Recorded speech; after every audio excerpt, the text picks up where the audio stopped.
Hello Muglets, today we're going to be talking about my favorite main DPS. I have raised quite a few of them in the meantime.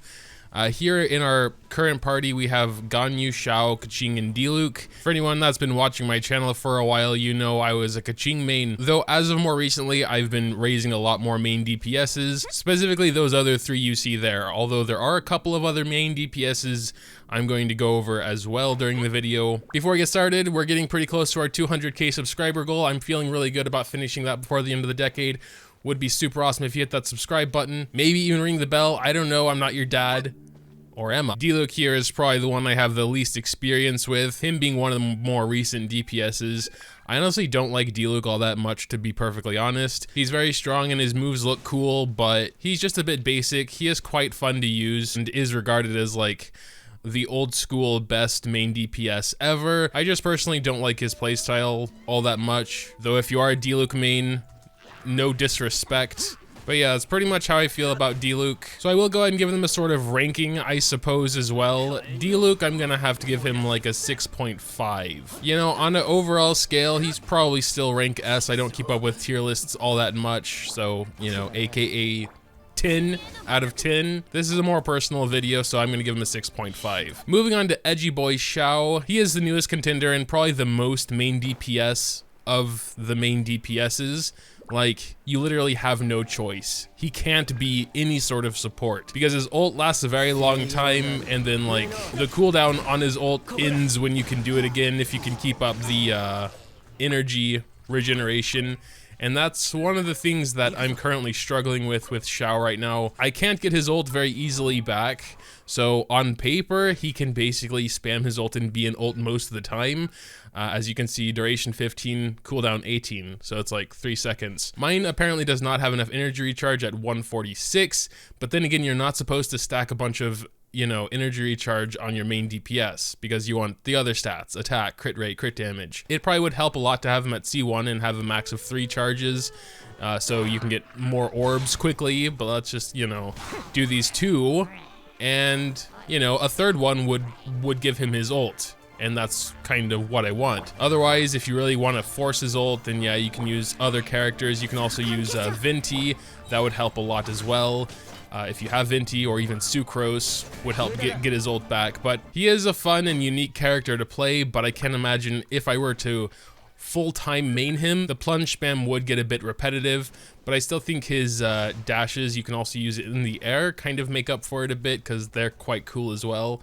I don't know. I just really like that skill. And Xiao definitely is up there with the best main DPSs as well, and just in terms of raw damage, his basic attacks kind of pale in comparison to everything else, but I think that's just kind of how it is when you're a polearm user, especially when there aren't that many great main DPS polearm options. For Xiao, I'm gonna have to give him an 8.5. There's nothing super wrong with him, but I think his playstyle will get a little repetitive. Next, we're gonna take a look at Ganyu. She is also quite a new character as well. I'd say around 90% of her damage does come from her charged shots. I guess it kind of depends on how you build her, but also her charged shots are just so insane that nothing else really compares to them. I'd say I'm using Ganyu the most as my main DPS of these 4 currently, just because I'm really enjoying this sort of long-range bow style for now, although I can't imagine this too will get quite repetitive after a while.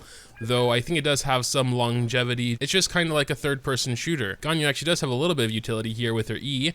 It taunts the enemies, and I would actually argue that she has some utility with her Q as well, because it's a very long-lasting ult, and it applies cryo all the time, so you could actually use Ganyu as a support as well with that super long-lasting Q, and have someone like Diluc as your main DPS, you know, lots of melt opportunities. But yeah, what can I really say about Ganyu?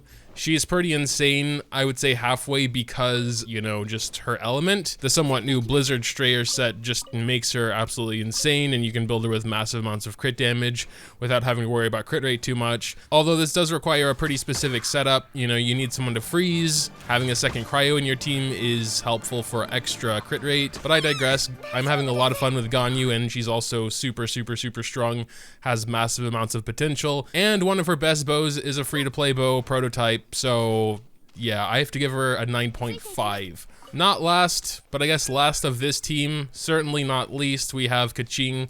Keqing is the one I have the most experience with. I've tried lots of things with Kaching in terms of build. I've played with her by far the most as well. And I just really like Kaching. While we're not really doing a showcase here per se, I do want to give her the Jade Cutter while we play with her and talk about her, because she has been a little bit neglected as well, and I feel bad about that. Also, I'm going to take this Gladiator piece back from Xiao. I think she's pretty much back to how she was now. She is still a physical damage Kaching, and the Primordial Jade Cutter is better for Electro Kachings. However, Primordial Jade Cutter is still leaps and bounds better than Black Sword. So Kaching, she already has the most screen time on my channel, but she obviously can't shine too great here without having a cryo unit for Super Conduct. I'm gonna cheat a little bit. There we go. Boom. Boom.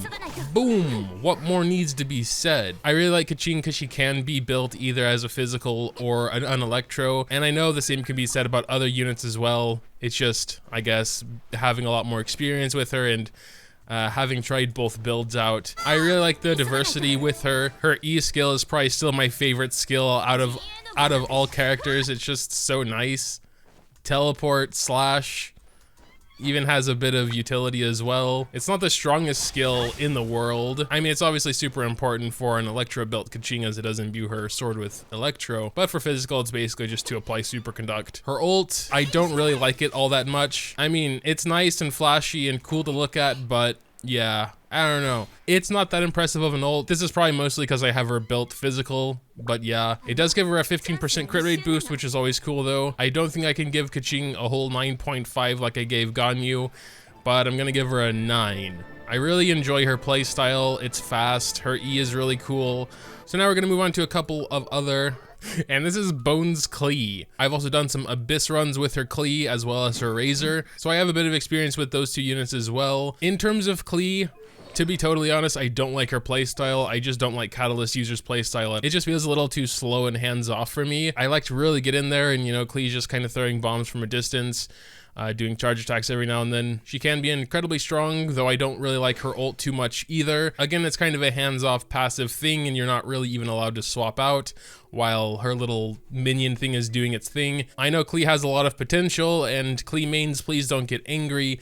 This is just a personal video, and I don't like her playstyle all that much. Probably gonna have to give Klee like a 6. She is definitely a very interesting character with her bombs that like break geo shields and also, you know, have pyro on them. She is definitely good, it's just her playstyle for me holds her back a bit, so yeah. As far as her Razor is concerned, I actually do like playing with Razor, quite a bit actually. Some of that probably is down to him having Wolf's Gravestone, which is a super OP greatsword, and him just being built rather well also. He is quite similar to Diluc, where they're both just kind of, you know, slamming their weapons around, dealing damage, just like berserking everywhere. But I think it's Razor's ult that pulls him a bit ahead just for me in terms of playstyle wise. That I like him more than Diluc, so I'm gonna give Razor a 7.5. There is also Childe, which can be considered a main DPS as well, though I haven't played with him that much to be honest, so I'm not going to bother giving him a rating. I believe some people use Mona as a main DPS as well. Bones is actually C2. She has a C2 Mona with all level 1 talents, which I think is a shame, but yeah. I have never used Mona as a main DPS, only as a support, so I'm not going to rate her here either. I'm gonna check just to make sure, but I'm pretty sure that is actually all of the characters I have experience using as a main DPS.